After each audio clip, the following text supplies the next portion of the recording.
Hello friends, कैसे हैं आप सब। अगर आप इस चैनल पे नए हैं तो प्लीज़ इस चैनल को लाइक शेयर एंड सब्सक्राइब करें और बेल के आइकन को दबाना हरगिज़ ना भूलिएगा।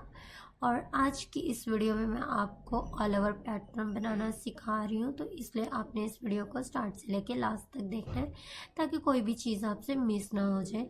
तो हम इस डिज़ाइन को आज पैटर्न बनाना सीखेंगे जो आपको स्क्रीन पे नज़र आ रहा है। तो इसके लिए अब आप सबसे पहले फाइल पे जाएंगे। फाइल पे जाने के बाद न्यू पे जाने के बाद यहाँ से हमने 10 अपने पेज की विड्थ लेनी है और 10 ही हाइट लेनी है, मतलब 10 बाई 10 का हमने पेज लेना है।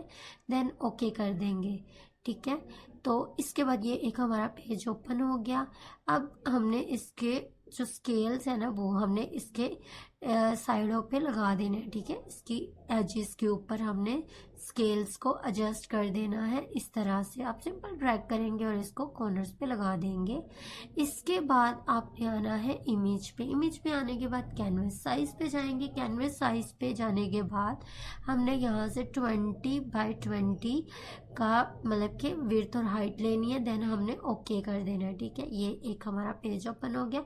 ये देखिए जो अभी हमने स्केल्स लगाए थे ना वो इस तरह से हमारे उसकी बाउंड्री बन जाएगी हमारे पेज के दरमियान की। अब हमने इसका ना बैकग्राउंड का कलर है वाइट रखेंगे, तो इसके लिए मैं कलर पिकर को ओपन कर लूँगी। कलर पिकर को ओपन करने के बाद वाइट कलर सेलेक्ट किया। Then alt backspace press करेंगे तो ये हमारा वाइट ही कलर हो जाएगा। इसके बाद जो फ्लावर वाला था ना डिज़ाइन, उसको मैं ले आऊँगी यहाँ पे ड्रैग करके। ड्रैग करने के बाद कंट्रोल टी से सेलेक्ट करेंगे और शिफ्ट प्रेस करके इसको एडजस्ट करेंगे इस तरह से। अब इंटर कर दिया और ये जो फ्लावर है ना इसको अब हमने कट करना है। इसके लिए हमने लेसो टूल लेना है। लेसो टूल लेने के बाद इसको हमने लेसो टूल को सिलेक्ट करेंगे। अब ये जो फ्लावर है ना इसको चारों ओर मतलब कि जितना हमें जिसका पार्ट चाहिए ना उस सारे को हमने सिलेक्ट कर लेना है। इसके बाद कंट्रोल जे से कॉपी करेंगे और ये जो फ्लावर है ना ये बैकग्राउंड का, इसकी लेयर्स को हम कर देंगे ऑफ। अब ये फ्लावर हमारे पास कट हो गया, ठीक है। अब इसका जो बैकग्राउंड है ना ये फ्लावर का, इसका जो ये वाइट पार्ट आ रहा है ना बैकग्राउंड के अंदर, हमने इसको मैजिक पेन टूल से सिलेक्ट करना है और डिलीट कर देना है। तो ये हमारी सिलेक्शन होगी और हमारा फ्लावर भी एकदम बैकग्राउंड इसका नीट हो गया है। अब इसके बाद हमने कलर पिकर को सिलेक्ट करना है और इसका बैकग्राउंड के लिए हम कलर सेलेक्ट कर लेंगे। फिर ऑल्ट बैक स्पेस प्रेस करेंगे तो हमारा बैकग्राउंड के ऊपर भी कलर हो जाएगा। अब इसके बाद हमने इस पेज को ना जो हमने बॉक्स बनाया हुआ है इस बॉक्स को हमें सिलेक्ट करना है। हमने करना है रेक्टेंगुलर टूल से सिलेक्शन, कंट्रोल टी से हम सिलेक्ट करेंगे इसको।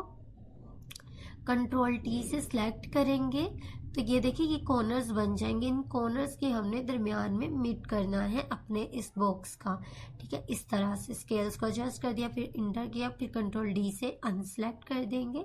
अब कंट्रोल टी से सिलेक्ट करके शिफ्ट प्रेस करके हमने इसको ड्रैग करना है तो ये हो जाएगा रीसाइज। इसके बाद यहाँ से ये जो है ना फ्लावर वाला, इसको हमने यहाँ से लीव इसका जो है ना सिलेक्ट करेंगे और इसके लिए भी हम लेसो टूल का ही यूज़ करेंगे। और मुझे यहाँ से जितना पार्ट चाहिए इसका उस सारे को मैं सिलेक्ट कर लूँगी, ठीक है। आपने सिंपल इसको ड्रैग करते जाना है लेसो टूल से, जितना जितना पार्ट होगा वो हम सिलेक्ट कर देंगे। सिलेक्ट करने के बाद कंट्रोल जे से कॉपी कर ली, ठीक है। अब ये जो बैकग्राउंड के ऊपर वाइट कलर आ रहा है ना स्लीव्स को, उसको हमने मैजिक पेन टूल से सिलेक्ट करना है और डिलीट करते जाना। जो जो पार्ट है ना वाइट कलर का सारे को हमने इसी तरह से डिलीट करना है, सिलेक्ट करना है और डिलीट करना है। तो ये जो है हमारा फ्लावर नीट हो चुका है, ठीक है। इसका बैकग्राउंड हमने रिमूव कर दिया। अब जो फ्लावर की आई थी उसको भी हम ऑन कर लेंगे। अब इस लीव को हमने यहाँ पे एडजस्ट कर देना। जहाँ आपको अपना लगेगा कि एडजस्ट करना है आप एडजस्ट कर सकते हैं। तो यहाँ पे मुझे सही लग रहा है। और जो इसका जो ऊपर बाहर एजेस निकल आए ना इस बॉक्स के बाहर, हमने उसको सिलेक्ट करना है इससे रेक्टेंगुलर टूल से, फिर इंटर कर देंगे, फिर शिफ्ट प्रेस करके इसको ड्रैग करेंगे तो ये इसकी इक्वली उसके डिस्टेंस में जाएगा, ठीक है। अब जो इस साइड पे बाहर पार्ट बच गया हमने इसको भी रेक्टेंगुलर टूल से सिलेक्ट करना है और इसको यहाँ पे एडजस्ट करने के बाद इंटर कर देंगे, कंट्रोल डी से अनसेलेक्ट। जो ऊपर अब पार्ट बच गया इसको भी हमने सेलेक्ट करके ड्रैग कर देना है, देन ओके कर देंगे, ठीक है। इंटर कर दिया डी से। और उसके बाद हमने ये जो फ्लावर है ना इसकी कंट्रोल जैसे कॉपी की, और जो एक्स्ट्रा पार्ट है उसको हमने रेक्टेंगुलर टूल से सिलेक्ट करेंगे इसके बाहर का पार्ट को, और सेलेक्ट करने के बाद इंटर किया, कंट्रोल जैसे शिफ्ट प्रेस करके ऊपर ड्रैग करेंगे तो ये एडजस्ट हो जाएगा। फिर से फ्लावर की कॉपी, कंट्रोल जैसे कॉपी की, इसके बाद शिफ्ट प्रेस करके इसको हम ड्रैग करेंगे इस तरह से।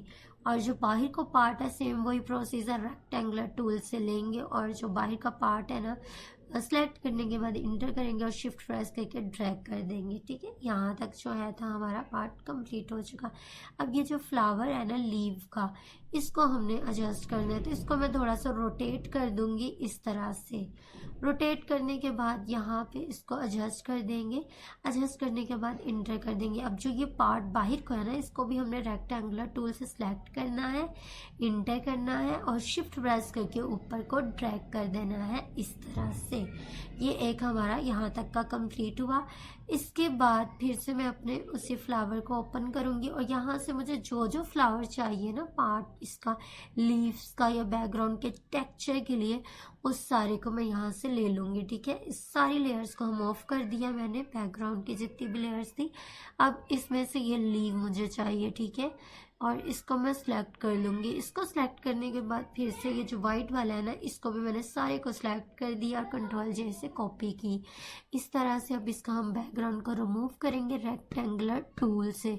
जितना भी पार्ट है ना वो सारे को हमने डिलीट कर देना, वाइट वाले को रेक्टेंगुलर टूल से, और कंट्रोल डी से अनसेलेक्ट करेंगे और इसको कंट्रोल टी से सिलेक्ट करके रीसाइज करेंगे और इसको इंटर कर देंगे। अब जो इस की है ना ओपेसिटी, हमने इसकी ओपेसिटी को कम करना है ताकि वो बैकग्राउंड पे थोड़ा सा लाइट सा टेक्सचर सा नज़र आए, ठीक है। इसके बाद इंटर कर देंगे, इंटर करने के बाद एडजस्ट कर देंगे और यहाँ से आप नॉर्मल पे जाके इसको कोई भी इसको दे सकते हैं, ठीक है। इसके बाद आपने इसको सिलेक्ट करना है और कंट्रोल जे से कॉपी करने के बाद इसको हम रोटेट कर देंगे।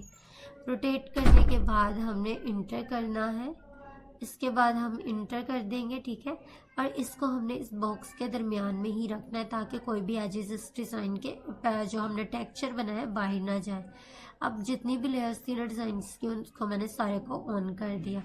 ऑन करने के बाद इस लीव्स को हमने यहाँ पे सिलेक्ट करना है। सिलेक्ट करने के बाद इसके बाद हमने इसको सही से एडजस्ट कर देना है इस तरह से। ये देखिए ये इतना हमारा जो डिज़ाइन है ना वो कंप्लीट हो चुका है। अब हमने रेक्टेंगुलर टूल लेना है और यहाँ से लेने के बाद हम न्यू लेयर लेंगे। उसके बाद हमने पीछे बैकग्राउंड पे इसको पैटर्न बनाना है लाइंस का, तो आपने सिंपल इसको ड्रैग करते जाना है। लाइंस को ड्रैग करेंगे, ऑल्ट बैक स्पेस प्रेस करेंगे तो इस लाइन के ऊपर कलर आ जाएगा। मैंने इंटर किया, ऑल्ट बैक स्पेस प्रेस किया तो ये कलर आ गया। इसको कंट्रोल टी से सिलेक्ट करके आप रिसाइज भी कर सकते हैं। इसके बाद कंट्रोल जे से कॉपी करेंगे और जहाँ जहाँ मुझे लग रहा है कि ये इसको एडजस्ट होना चाहिए मैं उसी हिसाब से ना इसको एडजस्ट कर दिया। ये देखिए यहाँ तक हो गया। अब ये जो लीव है ना इसको हमने बैकग्राउंड के ऊपर एज अ टेक्सचर यूज़ करना ताकि 3D थोड़ा सा लगे हमारा डिज़ाइन। इसके लिए मैंने इसको साइज़ को रिसाइज किया और इंटर कर दिया। इसका भी हम जो है ना इसका कम कर देंगे, ठीक है। ओपेसिटी को इसकी हमने कम कर देना। कम करने के बाद इसको हम कंट्रोल जे से कॉपी करेंगे और इसको हम इस तरह से इस कॉर्नर पे एडजस्ट करेंगे। जो भी एक्स्ट्रा पार्ट बच रहा है उसको हम रेक्टेंगुलर टूल से सिलेक्ट करेंगे। सिलेक्ट करने के बाद इंटर करेंगे और इसको हमने ऊपर इस तरह से ड्रैग करके ले जाना है, फिर हम इंटर कर देंगे, ठीक है। यहाँ तक ये जो एक्स्ट्रा इस साइड पे जो लीव बच रहा है ना इसको भी हमने इसी तरह से सिलेक्ट किया, इंटर किया और शिफ्ट प्रेस करके इसको ड्रैग कर देना है, ठीक है। ये हमारा जो डिज़ाइन है ना वो बन चुका है, ऑलमोस्ट डन हो चुका है, ठीक है। अब इन सारी लेयर्स को हमने कंट्रोल ई से मर्ज कर देना है। कंट्रोल ए से ये मर्ज करने के बाद मैंने इसकी आई को ऑफ कर दिया, बैकग्राउंड की आई को। ठीक है, इस तरह से ये हमारा हो गया। अब इस तरह हमने रेक्टेंगुलर टूल से ये सारा पार्ट सेलेक्ट कर लिया। सेलेक्ट करने के बाद आपने फिर से इमेज कैनवस साइज पे आना है और यहाँ से फिर से हमने 10x10 का ही कैनवस अपना लेना है। ठीक है, इसके बाद हम ओके कर देंगे। सबसे पहले आपने यही पार्ट को सिलेक्ट करना, फिर ये आपका उतना ही पार्ट होगा। ये देखिए हमारा बहुत ही प्यारा सा पैटर्न बन चुका है। ठीक है, ये मैं आई को अब ऑफ कर देती हूँ। अब हम इसका पैटर्न बनाएंगे, तो आई को आपने बैकग्राउंड की आई को लाजमी ऑफ करना है। उसके लिए अब आपने आना है एडिट पे। एडिट पे आने के बाद डिफाइन पैटर्न पे जाएंगे। डिफाइन पैटर्न पे जाने के बाद कोई भी नाम यहाँ पे ऐड किया, ओके किया। अब हमने जाना है फिर से फाइल पे। फाइल पे आने के बाद न्यू पे, यहाँ से 42 हमने विड्थ लेनी है और 45 हमने हाइट लेनी है। इसके बाद हम कर देंगे ओके। ये एक हमारा पेज हो गया ओपन। अब यहाँ पे आपने लेयर्स पे आना, यहाँ पे ऑप्शन आ रही है पैटर्न की, हमने क्लिक करेंगे। ये देखिए अब भी हमने जो पैटर्न बनाया था वो ये रहा। अब यहाँ पे इसका जो साइज़ है ना, हमने कैनवस साइज सॉरी पैटर्न को जो इसको हम थोड़ा सा कर लेंगे एडजस्ट। ठीक है, तो मुझे ये सही लग रहा है, इसको मैं कर देती हूँ ओके। ये हो गया। अब हमने जो बैकग्राउंड का कलर है ना उसको चेंज करेंगे इसके अंदर। तो अपने कलर पिकर को सिलेक्ट करना है और यहाँ से कोई भी कलर सिलेक्ट कर ले जो आपको डिज़ाइन के साथ अच्छा लगे। तो मुझे ये अच्छा लग रहा था, मैंने ओके कर दिया। ठीक है, तो ये जो है हमारा एक पैटर्न, बहुत ही प्यारा सा पैटर्न बन के रेडी हो गया। आई होप आपको इस वीडियो की स्टार्टिंग से लास्ट तक सही से समझ आई होगी। अगर कोई भी चीज़ मिस हुई है तो आप मुझे नीचे कमेंट्स बॉक्स में बता सकते हैं कि किस चीज़ नेक्स्ट वीडियो में बनाऊं। और नेक्स्ट वीडियो में मैं इसी पैटर्न का आपको दुपट्टा बनाना सिखाऊंगी ऑल ओवर का, इसलिए आपने नेक्स्ट वीडियो को बिल्कुल मिस नहीं करना। उस वीडियो को भी आपने लाजमी देखना है। तो इसी का हम नेक्स्ट वीडियो में दुपट्टा बनाने सीखेंगे। तो ये बहुत प्यारा डिज़ाइन बना है। अगर आपको ये वीडियो अच्छी लगी है तो प्लीज़ मेरे इस चैनल को लाइक शेयर एंड सब्सक्राइब करें और बेल के आइकन को दबाना हरगिज़ ना भूलिएगा। Thank you so much watching for this video. खुदा हाफिज़।